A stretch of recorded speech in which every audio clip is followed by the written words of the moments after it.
CDS Vipin Rawat, देश के पहले chief of defence staff general Vipin Rawat हमें छोड़कर जा चुके हैं। एक दुर्भाग्यजनक दुर्घटना ने हमारे सीडीएस को हमसे छीन लिया। अपनी पत्नी मधुलिका समेत हमसे विदा हो चुके हैं। इस विमान दुर्घटना में कई और जाने गई। हम सबकी शहादत को नमन करते हुए आज की प्रस्तुति इन सभी शहीदों को समर्पित करते हैं। हमारे सीडीएस जनरल विपिन रावत को समर्पित करते हैं। जनरल विपिन रावत, जिन्होंने अंतिम समय तक अपनी तमाम जिम्मेदारियों को निभाया। पत्नी मधुलिका रावत, जिनके साथ विवाह की वेदी से जो संबंध जुड़ा उसको आजीवन निभाया। 36 साल पहले अग्नि के साथ फेरे लिए और मुखाग्नि तक निभाया। आज की प्रस्तुति इसी शहीद के नाम। जनरल रावत हमसे विदा ले चुके हैं और शुक्रवार को भारी आंखों से, सजल नेत्रों से हम भारतवासियों ने उन्हें विदाई दी। जनरल रावत और उनकी पत्नी की पार्थिव देह एक ही चिता पर रखी गई थी और उनकी दोनों बेटियों कृतिका और तारिणी ने उन्हें मुखाग्नि दी। यह क्षण भावुक करने वाला, यह क्षण झकझोर देने वाला, एक ऐसा सर्वोच्च सैन्य अधिकारी जिसकी अंतिम यात्रा के लिए भीड़ उमड़ पड़ी। भीड़ ऐसी उमड़ी और लोगों ने ऐसे फूल बरसाए, ऐसे तिरंगा लेकर सब दौड़े। जनरल विपिन रावत अमर रहे। नारों से आसमान गूंज उठा। अंतिम संस्कार के दौरान पूरा आर्मी कैंट भारत माता की जय के नारों से गूंजता रहा। तीनों सेनाध्यक्षों, प्रधानमंत्री नरेंद्र मोदी, रक्षा मंत्री राजनाथ सिंह समेत कई अन्य नेताओं ने उन्हें श्रद्धासुमन अर्पित किए। जनरल रावत को 17 तोपों की सलामी दी गई और 800 सैन्य कर्मी, सेना के जवान इस समय उपस्थित थे। तमिलनाडु के कुन्नूर में गत 8 दिसंबर 2021 को हुए हेलीकॉप्टर हादसे में भारत ने इस वीर सपूत को खो दिया। इस हादसे में कुल 13 लोगों की मृत्यु हुई थी। आज बात जनरल रावत के शौर्य और साहस से भरे जीवन की। जिस तरह वह सेना के सर्वोच्च पद पर पहुंचे, वह अपने आप में एक चरम उपलब्धि है। वो अपने पीछे ऐसा मानदंड छोड़ गए हैं जिन पर खरा उतरना आने वाले समय में सेना के या किसी के लिए भी एक चुनौती होगी और अपना उत्तराधिकार, अपने शौर्य, साहस और दायित्वों का जो उत्तराधिकार वो छोड़ गए हैं, उस पर खरा उतरना एक बहुत बड़ी जिम्मेदारी होगी। जनरल रावत का जन्म उत्तराखंड के पौड़ी गढ़वाल जिले में 16 मार्च 1958 को एक सैन्य परिवार में ही हुआ था। उनके पिता लक्ष्मण सिंह रावत लेफ्टिनेंट जनरल के पद से 1988 में सेवानिवृत्त हुए थे। विपिन रावत का जन्म सैन्य वातावरण में ही बीता और यह उनके भविष्य की दिशा निर्धारित करने में निर्णायक साबित हुआ।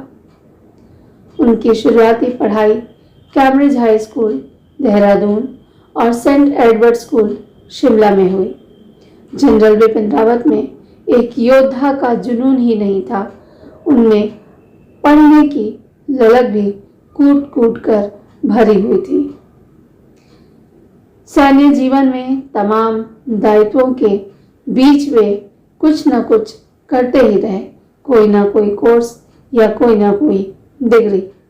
भारतीय सैन्य अकादमी से स्नातक की उपाधि प्राप्त की। IMA देहरादून में उन्हें सोर्ड ऑफ ऑनर से सम्मानित किया गया था। बाद में देवी अहिल्या विश्वविद्यालय से रक्षा एवं प्रबंध अध्ययन में MPhil की डिग्री उन्होंने ली।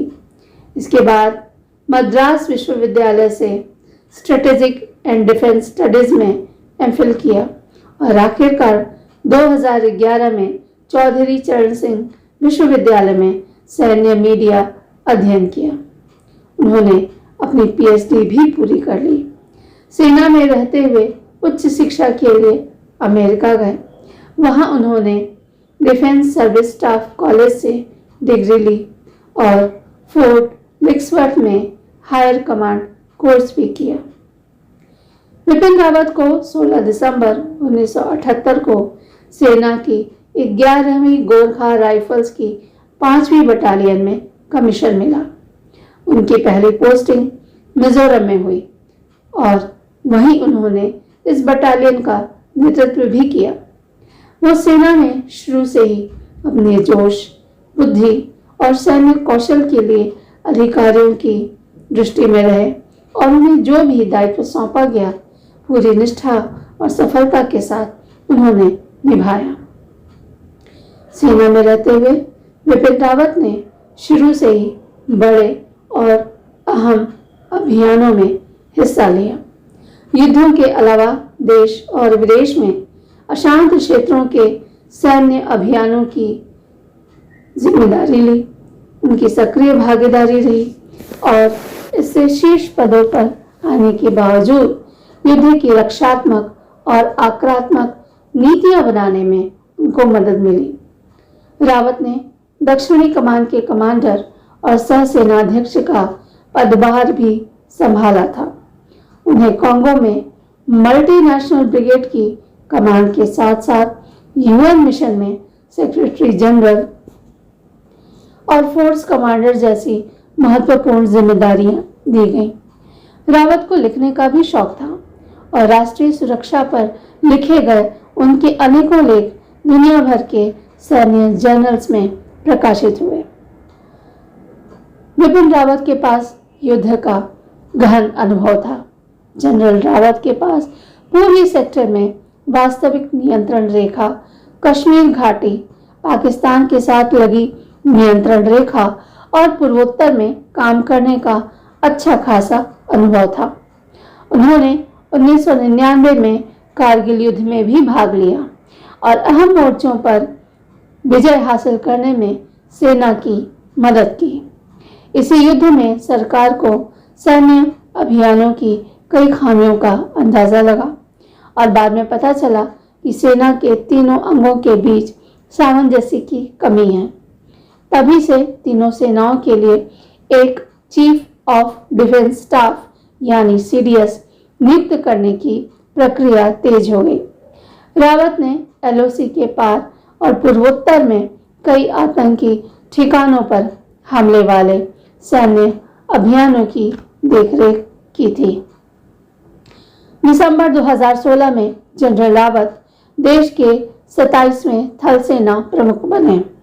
भारत सरकार ने उन्हें 2 वरिष्ठ अफसरों लेफ्टिनेंट जनरल प्रवीण बख्शी और लेफ्टिनेंट जनरल PM हैरिस को दरकिनार करते हुए भारतीय सेना की कमान सौंपी थी। इसके पीछे उनके अदम्य सैन्य कौशल, शौर्य और उपलब्धियों को आधार बताया गया। जनरल बिपिन रावत की रक्षा नीति में आक्रमण और तकनीक के प्रयोग को अहम बताया जाता है। उरी हमले के बाद हुए सर्जिकल स्ट्राइक से लेकर बालाकोट एयर स्ट्राइक की रणनीति के पीछे उनकी महत्वपूर्ण भूमिका रही है। जनरल रावत की रणनीतियों को मौजूदा सरकार पसंद करती थी और उन पर काफी विश्वास करती थी और वो कई बड़ी योजनाओं पर काम भी कर रहे थे। 31 दिसंबर 2019 को भारत सरकार ने जनरल बिपिन रावत को देश के पहले चीफ ऑफ डिफेंस स्टाफ नियुक्त करने का निर्णय लिया। यह नियुक्ति उनके सेनाध्यक्ष पद से सेवानिवृत्त होने के एक दिन पहले ही हुई। 1 जनवरी 2020 को उन्होंने तीनों सेनाओं के रक्षा प्रमुख के तौर पर पद ग्रहण किया। इस पद पर नियुक्ति के लिए पहले भी सरकारें प्रयत्न करती रही हैं, लेकिन रणनीतिक और राजनीतिक कारणों से यह टलता रहा। जनरल बिपिन रावत ने कई सैन्य सुधार किए। सेना प्रमुख से लेकर चीफ ऑफ डिफेंस स्टाफ तक वे लगातार भारतीय सेना को आधुनिक और नई जरूरतों के अनुरूप तैयार करने पर जोर देते रहे। हथियारों के आधुनिकीकरण के साथ ही डिजिटल तकनीक पर निवेश और निर्भरता के लिए वह सरकार को लगातार योजनाएं सुझाते रहे। पाकिस्तान से लगी सीमा, जम्मू कश्मीर और पूर्वोत्तर में सैन्य चुनौतियों से निपटने के लिए उन्होंने कई थिएटर कमान बनाने की सिफारिश की थी।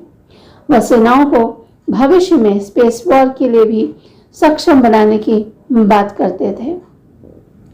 सेना में रहते हुए जनरल बिपिन रावत को मिले पदक और सम्मान उनके उत्कृष्ट योगदान और उपलब्धियों की गवाही देते हैं, उनके साक्षी हैं। उन्हें परम विशिष्ट सेवा पदक, उत्तम युद्ध सेवा पदक, अति विशिष्ट सेवा पदक, युद्ध पदक, युद्ध सेवा पदक, सेना पदक और विशिष्ट सेवा पदक से सम्मानित किया गया था। जनरल बिपिन रावत समेत इस हादसे में शहादत देने वाले तमाम हमारे वीर जाबाज सपूतों को हम सब की ओर से श्रद्धा सुमन कर अर्पित करते हुए आज की प्रस्तुति हम यहीं समाप्त करते हैं। बहुत बहुत धन्यवाद।